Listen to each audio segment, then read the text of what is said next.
3 دن علیمہ خان رکاوٹ بنی رہی ہیں عمران خان کے علاج میں. عمران خان مجرم ہے، ان کے خلاف کرپشن کا توشہ خانہ کے بے تحاشا الزامات ہیں، وہ پروو ہوئے ہیں، اس کی سزا وہ کاٹ رہے ہیں. کون ڈیسائیڈ کر رہا تھا کہ بیرسٹر گوہر نے نہیں جانا؟ اگر یہ صورتحال جاری رہی، یہ المیہ جاری رہا، تو وفاق کو کوئی صورتحال کوئی بندوبست کرنا پڑے گا. BLA ایک ایسی دہشت گرد جماعت ہے جو ساری دنیا میں ٹیررسٹ آرگنائزیشن ڈکلیئر ہو چکی ہے.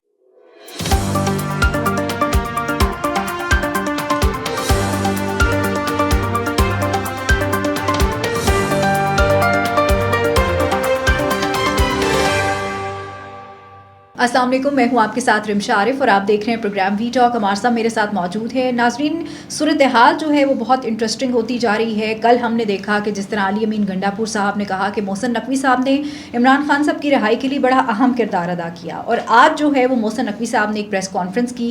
بڑی ڈیٹیل کے ساتھ انہوں نے بتایا کہ کس طرح سے حکومت نے تحریک انصاف کو اپروچ کیا کہ آپ آئیں، ہم خان صاحب کی صحت کے حوالے سے آپ کو بتاتے ہیں، لیکن آگے سے تحریک انصاف کا رویہ کیا تھا اس حوالے سے بات ہوگی. اور ان سے پھر یہ بھی سوال ہوا کہ علی امین گنڈاپور صاحب نے کہا ہے کہ آپ شاید جو ہے وہ کوئی بیچ کا راستہ نکال رہے ہیں خان صاحب کی رہائی کے لیے، تو اس پہ بھی انہوں نے جواب دیا. علیمہ خان کے حوالے سے انہوں نے بڑی اہم باتیں کی.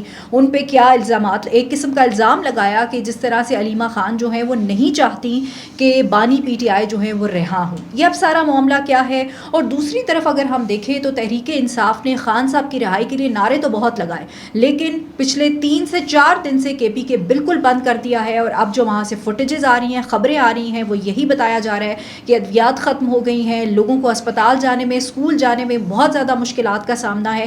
وہاں سے پشاور ہائی کورٹ ایک حکم جاری کر چکی ہے کہ فوراً جو ہے وہ رستے کھلوائے جائیں. سلمان اکرم راجہ اور بیرسٹر گوہر کے درمیان اس بات پہ ڈیبیٹ بھی ہوئی. سلمان اکرم راجہ نے کیا کہا، اور اب جو ہے وہ تحریک انصاف اس تمام تر صورتحال پہ کیا سوچ رہی ہے، نیکسٹ ان کی حکمت عملی کیا ہوگی، اس حوالے سے بات ہوگی. اور پھر جو ہے ہم نے بہت پہلے سنا کہ بلوچستان میں امن و استحکام کی بہت ضرورت ہے، لیکن وہاں ایک جماعت ایسی ہے، BLA کی بات کر رہی ہوں میں، وہ اب اس کو امریکی میگزین بھی آرٹیکلز لکھ رہے ہیں کہ وہ ایک دہشت گرد تنظیم ہے.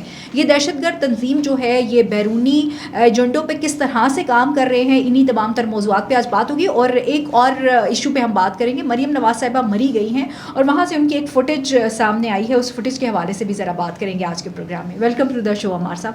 سب سے پہلے تو عمار صاحب آج بتائیں کہ محسن نقوی صاحب نے سب ڈیٹیل بتا دی کہ کس طرح سے بانی کو لایا گیا اور کس طرح سے تحریک انصاف کو اپروچ کیا گیا کہ آپ جو ہے وہ بانی کی صحت کے حوالے سے یہ چیزیں آپ دیکھ لیں. محسن نقوی صاحب نے جو آج پریس کانفرنس کی ہے اس نے بہت ساری باتوں کی غلط فہمیوں کو دور کر دیا ہے. یہ انفارمیشن کل سے ہمارے پاس تھی اور میرے خیال پہ اس میں کریڈٹ دینا چاہیے. انصار بھائی صاحب ہمیں پہلے ہی بتا چکے تھے اور ایگزیکٹلی انہی لفظوں میں بتا چکے تھے کہ محسن نقوی صاحب انوالو ہیں اور کہاں سے کیا کوشش ہو رہی ہے، رکاوٹ کون بن رہا ہے. اچھا، محسن نقوی صاحب نے تو کھل کے بات کر دی. انہوں نے کہا کہ 3 دن علیمہ خان رکاوٹ بنی رہی ہیں عمران خان کے علاج میں. انہوں نے عجیب و غریب قسم کی چیزیں اختیار کی ہیں. کبھی کسی ڈاکٹر کے نام پر متفق نہیں ہو رہی، ڈاکٹر کے نام پہ اتفاق ہوا، ندیم قریشی کے پھر ایک اور نیا نام دے دیا، قاسم خان کا جو عمران خان کے بھتیجے ہیں، پھر ڈاکٹر نوشیروان برقی کا نام دے دیا گیا.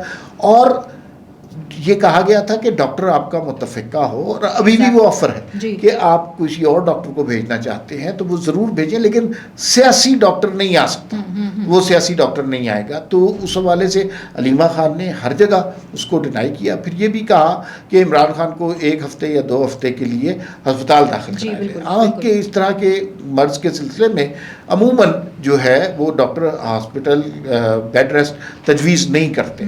اور انہوں نے کہا کہ محسن نقوی صاحب نے علیمہ خان کو بتایا کہ بھائی اس طرح نہیں ہو سکتا، ڈاکٹر کہیں گے تو ہم 1 مہینے کا بیڈ ریسٹ بھی کہیں گے. تو لیکن وہ اس بات پہ اٹکی نہیں، جس سے معاملات خراب ہوتے رہے. پھر دیکھیے حکومت نے کتنی کیئرفلی کام کیا ہے کہ پہلے ڈاکٹروں کو ملوایا، پورا جو ہے ڈاکٹروں کا وفد وہاں پر گیا. پھر ان کے بعد اس وفد نے عمران خان کے جو تجویز کردہ ڈاکٹر عاصم سے ڈاکٹر خرم سے بات کی. اور یہ بات کس کی موجودگی میں ہوئی؟ یہ بات موجودگی میں ہوئی بیرسٹر گوہر اور راجہ ناصر عباس کے. اب ان سب کے سامنے یہ بات 45 منٹ بات ہوئی، 1.5 گھنٹے معائنہ ہوا. تو اب اس کے بعد دیکھیے عمران خان ایک مجرم ہے، ایک جرم پروو ہو گیا ہے، یہ سیاسی جرم نہیں ہے، ان کے خلاف کرپشن کا توشہ خانہ کے بے تحاشا الزامات ہیں، وہ پروو ہوئے ہیں، اس کی سزا وہ کاٹ رہے ہیں. تو یہ تھوڑی ہو سکتا ہے کل کو کوئی اور مریض بھی نکلے گا وہ کہے گا کہ مجھے جانے دیں. اس طرح تو نہیں ہو سکتا نا. تو محسن نقوی نے بہت ساری باتیں کلیئر کی ہیں. آن ٹاپ آف دیٹ اس پہ سونے پہ سہاگا کل علی امین گنڈا پور نے کیا کہہ دیا. انہوں نے بھی یہ کہہ دیا کہ بھائی علیمہ خان کو ملنے نہیں دینا عمران خان سے. ٹرو. اس لیے کہ عمران خان اندر کیا بات کرتے ہیں, علیمہ خان باہر آ کر کیا ٹویٹ کراتی ہیں, یہ دو مختلف چیزیں ہیں. انہوں نے یہ بھی کہا کہ پارٹی کے زیادہ تر لوگ چاہتے ہیں کہ عمران خان کی ملاقات نہ ہو علیمہ خان سے, اس لیے کہ پی ٹی آئی پہ مشکل وقت آیا ہوا ہے. اس مشکل وقت میں اضافہ ہو جاتا ہے. یہ بات کرتے ہیں اداروں کے خلاف, سپہ سالار کے خلاف. ظاہر ہے اس سماج میں اس کے بعد آپ کے اوپر مشکلات میں اضافہ ہوگا. بالکل ایسے ہی 90% پی ٹی آئی کے لوگ ایسے ہیں جو چاہتے ہیں آپ تصفیے کی طرف بات چلے, گفت و شنید کی طرف بات چلے. وہ اپنے اپنے حلقوں میں رہتے ہیں, انہوں نے اپنی سیاستیں کرنی ہے, اپنی سیٹیں پکی کرنی ہے. وہ اس طرح کی سیاست کو ترویج دینا چاہتے ہیں. ورکر تھک گئے ہیں احتجاج کر کر کے, تو اب اس کا کوئی حل نکلنا چاہیے. اچھا عمار صاحب, جس طرح ہم بات کر رہے ہیں علیمہ خان کی, تو علیمہ خان جیسے محسن نقوی صاحب نے بھی بتایا کہ بیرسٹر گوہر کو پیغام دیا کہ آپ آئیں اڈیالہ, ہم آپ کی ملاقات بھی کرواتے ہیں, وہاں لے کے جاتے ہیں. لیکن بیرسٹر گوہر صاحب نے کہا نہیں جی کہ ہم نہیں آ رہے. کس کی مشاورت تھی, کون یہ ڈیسیژن کر رہا تھا؟ حالانکہ تو وہ پارٹی کی چیئرمین ہے, کون ڈیسائیڈ کر رہا تھا کہ بیرسٹر گوہر نے نہیں جانا؟ وہ علیمہ خان ظاہر ہے. علیمہ خان چاہتی کیا ہے؟ علیمہ خان دیکھیے یہ بڑے کمپلیکس ایشوز ہیں جی. یہ بہت دنیا میں کمپلیکس ایشوز کے پیچھے عموماً جو ہے نا وہ پیسے کی گیم نکلتی ہے. اچھا. شوکت خانم کو جتنی فنڈنگ آتی ہے اس کے وہ کہاں جاتی ہے؟ علیمہ خان کے کنٹرول میں ہے. اور یہ اتنی بڑی چیز ہے. پھر تحریک انصاف اٹ سیلف ایک جماعت ہے, اس کی قیادت ایک صوبہ پورا آپ کے پاس ہے. تو یہ پاور گیمز ہیں. تو وہ ساری اس پاور گیم میں چاہتی ہیں. آپ دیکھیے علیمہ خان کو دو چیزوں سے بہت اختلاف ہے. اگر کبھی یہ بات ہوتی ہے کہ عمران خان کی طبیعت خراب ہے, علیمہ خان کہتی ہے نہیں وہ تو ہٹے کٹے. دوسری چیز سے جس سے انہیں چڑ ہے, اگر آپ ان سے کہیں کہ عمران خان کے حوالے سے مذاکرات کرنا چاہیے, انہیں یوں لگتا ہے جیسے بچھو نے ڈنگ مار لیا, اور وہ کہتی ہے کوئی مذاکرات نہیں ہونے. کیا حالانکہ سب جانتے ہیں الٹیمیٹلی عمران خان نے مذاکرات سے باہر نکلنا ہے. یہ جو انقلاب لا رہے تھے اس سے نہیں نکل رہے ہیں. چند لوگ نکلتے ہیں, اس سے تھوڑی انقلاب لایا جا سکتا. انقلاب ایسے تو نہیں لے کے آئے جا سکتے نا. ایک طرف وہ یہ کہتی ہیں جی کہ رہائی کی باتیں کرتی ہیں, بھائی کو رہا کروانا ہے. دوسری طرف کہتی ہیں کہ ہم نے یہ رپورٹس نہیں ماننی, اگر مان لی تو ایشو ڈائی ڈاؤن ہو جائے گا. تو یہ معاملہ پھر کہاں جا کے ہمارے ساتھ رکے گا؟ علیمہ خان, یوٹیوبرز اور عمران خان کا ٹویٹر, یہ سارا کٹھی چل رہا. یوٹیوبرز کو بھی عمران خان کی رہائی درکار نہیں ہے. یوٹیوبرز کو بھی عمران خان کی صحت درکار نہیں ہے, ان کی بھلائی درکار نہیں ہے. آپ انہیں خبر دیں کہ عمران خان پہ شدید تشدد ہوا, مار کٹائی ہوئی, عمران خان کا چہرہ زخمی ہو گیا, خون ہو گئے, ان کے ڈالر کہاں سے کہاں جاتے ہیں. صحیح بات ہے. آپ اگر انہیں خبر دیں کہ عمران خان روبہ صحت ہیں, اب ان کی طبیعت ٹھیک ہے, ایکسرسائز کر رہے ہیں, کھا پی رہے ہیں, تو وہ اس پہ وہ ناراض ہوتے ہیں. آپ ان سے کہیں کہ عمران خان 25 سال جیل میں رہیں گے, ان کی چاندی ہو جاتی ہے. آپ ان سے کہیں کہ عمران خان کل واپس آ رہے ہیں, تو وہ نہیں ہو سکتا. اور یہ عمران خان کی رہائی سے سب سے زیادہ خوف کس کو ہے؟ علیمہ خان کو. کبھی ہم نے سنا تھا تحریک انصاف کے محفلوں میں علیمہ خان کا نام؟ کوئی رول تھا علیمہ خان کا؟ پوری پارٹی کو وہ ڈکٹیٹ کر رہی ہیں, ہائی جیک انہوں نے کیا ہوا بیانیے کو.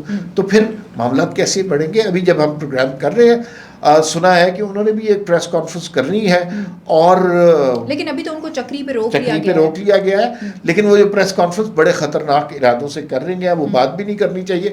لیٹ سی کہ وہ کر سکتی ہیں. ابھی کہا یہ جا رہا ہے کہ وہ ان کو اڈیالہ تک پہنچنے دیا ہی نہیں جائے گا, وہیں پہ ان کو روکا ہوا ہے. آج اڈیالہ میں ملاقاتوں کا دن ہے, کوئی اہم ملاقات کسی رہنما کی ہو سکتی ہے؟ جیسے بیرسٹر گوہر نے کہا کہ میں گزارش کرتا ہوں کہ میری ملاقات کروائی. بھائی آج ہمارے پاس یہ خبر تھی کہ بیرسٹر گوہر اور راجہ ناصر عباس کی ملاقات کے امکانات ہیں. انہیں طلب بھی کر لیا گیا, وہ وہاں سے اڈیالہ چلے بھی گئے تھے. اب مجھے یہ نہیں پتا کہ اس کے بعد مزید کارروائی کیا ہوتی ہے. ابھی ظاہر ہے امکانات ہیں, کچھ حتمی طور پر کہا نہیں جا سکتا, لیکن ملاقات ہو جانی چاہیے. میں ویسے ذاتی طور پہ اس بات کا قائل ہوں.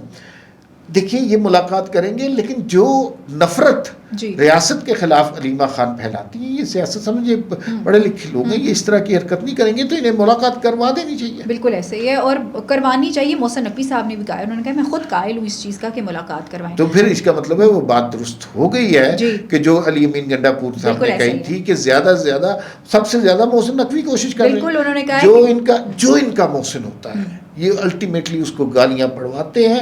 ابھی دیکھ لیجیے جنرل باجوہ کی مثال آپ کے سامنے کہ جنرل باجوہ سے بڑا محسن تحریک انصاف کا کون تھا؟ ان کی وجہ سے عمران خان وزیر اعظم نے سب سے زیادہ گالی کس کو پڑی؟ انہی کو پڑی. تو چلیں محسن نقوی کے ساتھ بھی وہی سلوک کیا. تو وہ دوسری طرف صوبہ بند کیا ہوا رہائی کے لیے، لوگوں کو ادویات نہیں مل رہی، اسپتال نہیں جا رہے. میں ایک فوٹیج دیکھ رہی تھی کہ ایک بچہ جو ہے وہ اپنی ماں کو ہاسپٹل لے کے جانا چاہتا ہے، لیکن وہ اس کو کہتے ہیں کہ اس کو مارو. تو عمار صاحب یہ کہاں کی رہائی ہے؟ آپ اپنے لوگوں کو انصاف نہیں دے رہے. کے پی کے میں جو صورتحال پیدا ہو چکی ہے وہ انتہائی تکلیف دہ ہے. ہزاروں لوگ پھنسے ہوئے ہیں اور لوگوں کے کاروبار کا نقصان ہو رہا ہے، انسانی جان کا نقصان ہو رہا ہے. ایمبولینس سے مریضوں کے ساتھ وہاں پہ پڑی ہیں، وہاں پانی کی صورتحال نہیں ہے، پانی نہیں مل رہا، کھانے کے لیے کچھ نہیں ہے. اور اس بات کو 3-4 دن ہو گئے. جن کنٹینرز میں سبزیاں پھل آتے ہیں وہ سڑ کے گل گئے ہیں. اور یہ نہیں ہے کہ بڑے لوگ، بہت سارے لوگ ہیں، ہر جو امپورٹنٹ انٹرسیکشن ہے اس کے اوپر 30-35 گنڈے پکڑے ہوئے کھڑے ہوئے ہیں. تحریک انصاف کے ہاتھ میں اسلحہ پکڑ کے انہوں نے ٹریفک روکی ہوئی ہے. اور یہ ایک اتنا بڑا انسانی المیہ بنتا جا رہا ہے. پتہ نہیں کتنے لوگ جان سے گزرتے جاتے ہیں، کتنے لوگوں کی زندگی اجیرن ہو جاتی ہے، کتنے بچے بھوک سے مر جاتے ہیں، کتنے مریضوں کو دوائی نہیں ملتی، کتنے لوگوں کا کاروبار کا نقصان ہو جاتا ہے. یہ بہت تکلیف دہ صورتحال ہے. اعظم نذیر طاہر صاحب نے کل وزیر قانون نے کچھ بات کا انڈیا بھی دیا تھا کہ وفاق ایک حد تک برداشت کرے گا. وہ جو لوگ ہیں رستے میں جو مسافر پھنسے ہوئے ہیں وہ پاکستانی ہیں نا. ہم اس کو ویسے کہہ رہے ہیں کہ پی کے سے تعلق ہے، لیکن ہے تو پاکستان کے. اگر یہ صورتحال جاری رہی، یہ المیہ جاری رہا، تو وفاق کو کوئی صورتحال، کوئی بندوبست کرنا پڑے گا. وفاق کیا کر سکتا ہے؟ 2 کام کیا کر سکتا ہے. پہلی بات تو یہ ہے کہ زیادہ تر شور مچتا ہے گورنر راج کا. وہ وفاق لگا سکتا ہے، لیکن یہ کوئی اچھی آپشن نہیں ہوتی وفاق کے لیے. یہ کوئی جمہوری آپشن نہیں ہے. لیکن اور بہت کچھ وہاں پر مسئلہ اویلیبل ہے. وہ یہ سہیل آفریدی صاحب کی فوٹیج فرینزک سے اپروو ہو کر آ چکی ہوئی ہے، جس میں 9 مئی کے واقعات میں یہ توڑ پھوڑ کر رہے تھے.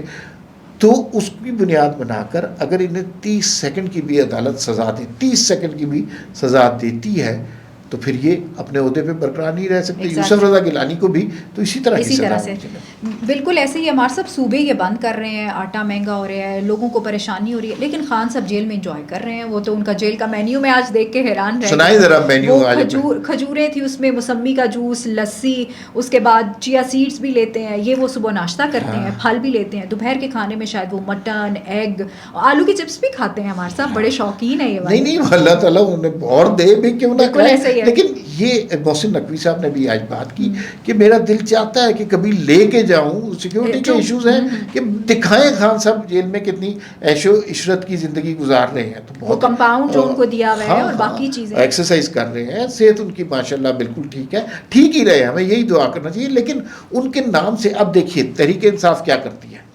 ایک فیک نیوز جنریٹ ہوتی ہے، اس فیک نیوز پہ پروپیگنڈا کریٹ ہوتا ہے.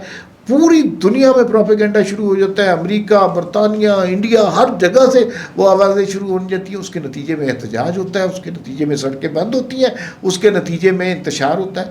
اور اس کا الٹیمیٹلی نتیجہ وہ نکلتا ہے جو یہ چاہتے تھے. وہ یہ ہے کہ سٹاک مارکیٹ 2000 پوائنٹ نیچے آ گئی ہے. انویسٹر کا اعتماد متزلزل ہو گیا ہے. وہ سمجھتے تھے کہ یہ ملک تو اب پورا من ہو گیا، یہاں پہ سیم پیج والی کہانی ہو رہی ہے. لیکن اب انہیں پتہ چل گیا ہے یہاں پہ تو پورے کے پی کے ایک صوبے کے لوگوں کو اس طرح زندہ محسوس کیا جا سکتا ہے. تو یہی ان کا آبجیکٹو ہوتا ہے. جب بھی معیشت ترقی کرنے لگتی ہے یہ اس طرح کا کوئی تماشا. ایک طرف ہمارے سب ہم یہ والے ایشوز فیس کر رہے ہیں، دوسری طرف دہشت گردی ایک بہت بڑا مسئلہ ہے. اور وہ ہمیں پتہ ہے کہ بلوچستان کی سچویشن کیا ہے. ہم نے دیکھا جنوری میں جو ہوا، اس سے پہلے جعفر ایکسپریس ہوا. اور امریکی ایک اخبار ہے، انہوں نے ایک آرٹیکل لکھا ہے جس میں انہوں نے یہ کلیئر کٹ بتا دیا ہے کہ BLA جو ہے وہ ایک دہشت گرد تنظیم ہے جو بلوچستان کا امن و استحکام، لوگوں کی زندگیاں، طلبہ کو استعمال کر رہی ہے. وہ سب سے اہم رول BLA وہ ادا کر رہی ہے. یہ جس امریکی مضمون کا آپ تذکرہ کر رہی ہیں اس میں بڑی وضاحت کے ساتھ لکھا ہوا ہے کہ BLA کا رول کیا ہے. پہلی بات تو یہ ہے کہ امریکہ میں اس کے بارے میں کیوں لکھا جا رہا ہے. ان کو کیا انٹرسٹ ہے؟ ان کو انٹرسٹ ہے کہ BLA ایک ایسی دہشت گرد جماعت ہے جو ساری دنیا میں ٹیررسٹ آرگنائزیشن ڈکلیئر ہو چکی ہے. وہ اگر پاکستان کے لیے خطرہ ہے تو امریکہ کے لیے بھی خطرہ ہے, برطانیہ کے لیے بھی خطرہ ہے, تو BLA اس طرح کی آرگنائزیشن. دوسری بات یہ ہے کہ انہوں نے کچھ باتیں بڑی کلیئرٹی کے ساتھ اس مضمون میں لکھی ہیں. BLA کوئی حقوق کی جنگ نہیں لڑ رہی, یہ صرف اور صرف دہشت گردی کرنا چاہتے ہیں. یہ لوگوں کو یہ بتاتے ہیں کہ آپ کے اندر احساس محرومی ہے, بالکل جو کہ غلط بات ہے, اور اس کی بنیاد پر یہ دہشت گردی کو ہوا دیتے ہیں. جہاں پہ بھی بلوچستان میں اول تو ترقی بہت ہی کم ہوئی ہے, جہاں پہ بھی ترقی ہوتی ہے اس کو BLA والے اس بم, اس پل کو, اس سڑک کو, اس ڈیم کو, اس جگہ عمارت کو اڑا کے رکھ دیتے ہیں, اس لیے کہ ترقی ان کا ایجنڈا نہیں ہے. یہ سہارا لیتے ہیں ہیومن رائٹس کا, لیکن بنیادی طور پر یہ ایک دہشت گرد جماعت ہے اور ان سے دہشت گردوں کی طرح ٹریٹ ہونا چاہیے. اس میں بڑی وضاحت سے بات کی گئی ہے کہ اگر تو کبھی انہوں نے آواز اٹھائی ہو کہ عوام کو, بلوچستان کے عوام کو جو ہے روزگار ملنا چاہیے, نوکری ملنی چاہیے, ان کے لیے یونیورسٹیاں بننا چاہیے, یہ نہیں بات کرتے. یہ سیپریٹسٹ بھی نہیں ہے. کچھ لوگوں نے انہیں سیپریٹسٹ کہنا شروع کر دیا, علیحدگی پسند کہنا شروع کر دیا. یہ علیحدگی پسند بھی نہیں ہے. جو سب سے امپورٹنٹ بات یہ ہے, یہ دہشت گرد ہے اور ساری دنیا کے لیے خطرے کا سبب ہے. آپ دیکھیں نا کہ جن کے ایجنڈے پہ یہ کام کر رہے ہیں BLA والے, وہ ہمیں کلیئر کٹ پتہ ہے افغانستان اور انڈیا نے اپنا دفاعی بجٹ کتنا بڑھا دیا اس چیز کو. جہاں پہ $500 ملتے تھے وہاں $2000 ملنا شروع ہو گئے. تو عمار صاحب, اب ہم پاکستان ایز این پاکستانی اس کو کس طرح سے کاؤنٹر کریں گے؟ اس میں بہت اچھا سوال ہے. اس میں نا بنیادی طور پر اب ہمیں جو ایک نعرہ ہم نے لگایا ہے کہ اب ہم نے ہارڈ اسٹیٹ بننا ہے. آپ نے دیکھا ہے افغانستان کے ساتھ اب ہمارے مراسم برادر اسلامی ملک والے نہیں رہے. افغانستان کے ساتھ ہمارے مراسم وہ ہیں جو پڑوسی ملک کے ساتھ, بالکل ایسا ہی ہے. اور اس لیے کہ وہ جو اس طرح کا اسلام پھیلا رہے ہیں وہ اسلام نہیں ہے. ٹھیک ہے. اور دوسری بات یہ ہے کہ انہوں نے جس طرح ہمارے ساتھ برتاؤ کیا, ہم نے احسان کیا, انہوں نے یہاں پر دہشت گردی کی, وہ ہمارے برادر کہلانے کے بھی حقدار نہیں. بالکل ایسا ہی ہے. اس کا طریقہ ایک ہی ہے. یہ جو فتنۃ الخارج, فتنۃ الہندوستان ہے, انہیں جڑ سے ختم کرنا ہے, انہیں جہنم واصل کرنا.